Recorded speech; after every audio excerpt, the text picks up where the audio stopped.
Hello，各位朋友，你哋好，我係 Matthew。咁我咧就啱啱有個朋友問開，究竟喺個手機嗰度，如果見到 QR code，應該點樣咧可以直接 scan 嘅？咁我就想示範一下。咁而家咧我就喺我自己嗰個 WhatsApp 裏面，咁我就有一個QR code。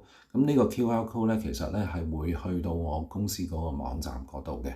咁當你打開咗個 image，有個 QR code 喺度嘅時候咧，你就可以咧撳咧右上角嗰三點。咁你會有一個咧嘅 option 咧叫做 Search on Web。咁當你撳 Search on Web 咧，佢就可以咧直接 search 你嗰個嘅 QR code 噶啦。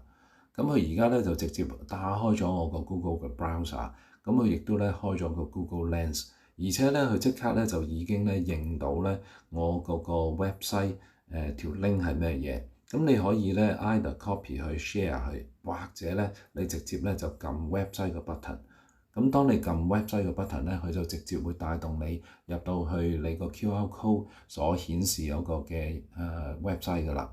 咁就係一個好簡單嘅方法，你又唔需要 download，又可以直接 scan 個 QR code 嘅方法啦。咁我哋下次咧再分享其他嘅題目啦，拜拜。